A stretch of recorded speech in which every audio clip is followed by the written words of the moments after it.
Shalom,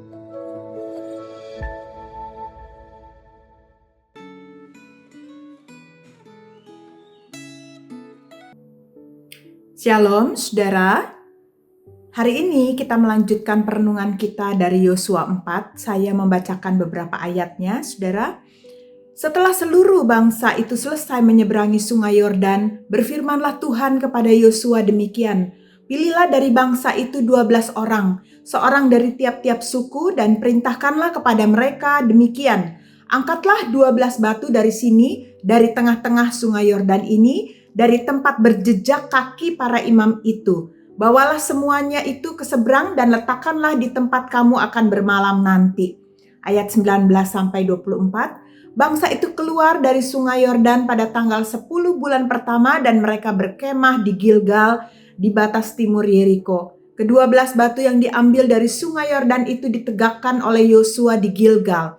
Dan berkatalah Yosua kepada orang Israel demikian, apabila di kemudian hari anak-anakmu bertanya kepada ayahnya apakah arti batu-batu ini, maka haruslah kamu beritahukan kepada anak-anakmu begini, Israel telah menyeberang sungai Yordan ini di tanah yang kering, sebab Tuhan Allahmu telah mengeringkan di depan kamu air sungai Yordan sampai kamu dapat menyeberang seperti yang telah dilakukan Tuhan Allahmu dengan laut teberau yang telah dikeringkannya di depan kita sampai kita dapat menyeberang, supaya semua bangsa di bumi tahu bahwa kuat tangan Tuhan dan supaya mereka selalu takut kepada Tuhan Allahmu. Saudara sekalian, Allah berinisiatif meminta 12 suku Israel membuat batu peringatan di Gilgal.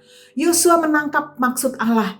Generasi mendatang harus mengetahui peristiwa besar yang Allah lakukan pada keluarga dan bangsa mereka.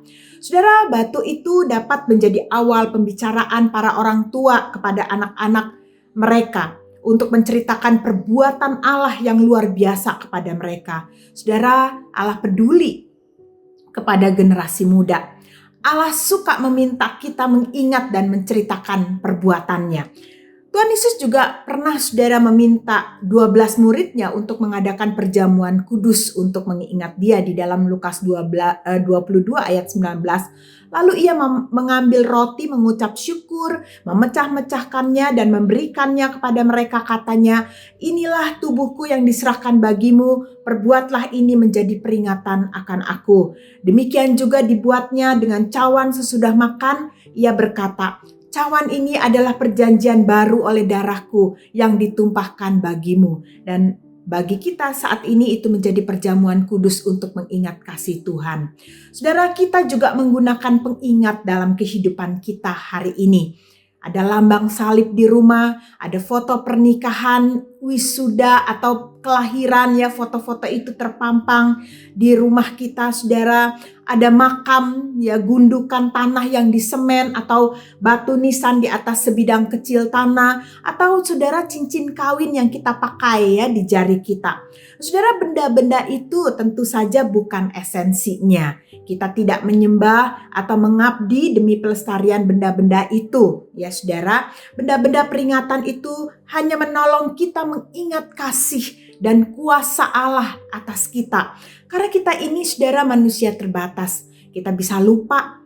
Kita ini saudara tidak mengetahui bahkan peristiwa masa lalu, ya. Kita perlu generasi tua menceritakan peristiwa dan makna. Kita perlu mengetahui bahwa Allah ada pada masa lalu, pada masa sekarang, dan pada masa yang akan datang. Usia manusia terbatas, namun Allah kekal dan terus bekerja sampai sekarang. Saudara, apakah ada batu atau benda yang ingin saudara letakkan untuk mengingat perbuatan Tuhan dan ingin saudara ceritakan nanti kepada anak-anak saudara? Saudara, setiap perjamuan kudus itu juga adalah saat yang tepat bagi para orang tua menceritakan Injil kepada anak-anak dan generasi muda tentang karya penebusan dan keselamatan yang telah Kristus kerjakan bagi kita, dan bagaimana itu menyediakan jalan pendamaian bagi kita, dan bagaimana kita ini saudara diubahkan dari orang berdosa menjadi orang benar. Saudara bisa menceritakan pada setiap momen perjamuan kudus ya saudara, misalnya saudara pergi makan keluar ya, atau ngobrol-ngobrol kongko-kongko begitu ya, tentang bagaimana bahkan saudara menceritakan bagaimana saudara diubahkan dari manusia lama menjadi manusia baru hari ini, sehingga diri kita ini, diri saudara ini menjadi peringatan akan kesaksian hidup bagi generasi muda, bagi anak-anak saudara. Saudara, orang tua yang lebih tua ataupun orang tua kita saudara, bukan, atau kita ini saudara sebagai orang tua, bukan menceritakan apa yang telah dikerjakan ya, apa yang telah dikerjakan kita di dalam keluarga, di dalam gereja atau di dalam masyarakat. Tapi kita perlu saudara menceritakan ya, para orang tua perlu menceritakan Allah, apa yang telah Allah kerjakan, siapa Allah dan bagaimana dia bekerja dari generasi ke generasi. Saudara, kita manusia pemimpin hanyalah debu saja, hanyalah alat saja saudara. Allah lah yang pada akhirnya harus menerima kemuliaan dari awal, pertengahan, akhir, dan sampai selama-lamanya. Saudara, mari kita berdoa. Tuhan, Engkau bekerja luar biasa dalam sejarah umat manusia, dan terlebih lagi dalam sejarah penebusan. Engkau bukan saja menyelamatkan kami sehingga kami mengenal dan mengalami kasih dan kuasa-Mu, tapi Engkau menginginkan kami juga untuk menceritakan kepada generasi kami dan generasi muda tentang siapa Engkau dan apa yang telah Engkau lakukan. Tolong kami bukan lagi menceritakan tentang siapa kami dan apa yang telah kami lakukan, namun ajar kami Tuhan untuk lebih banyak dan lebih sering, lebih tulus menceritakan Engkau. Di dalam nama Tuhan Yesus kami berdoa.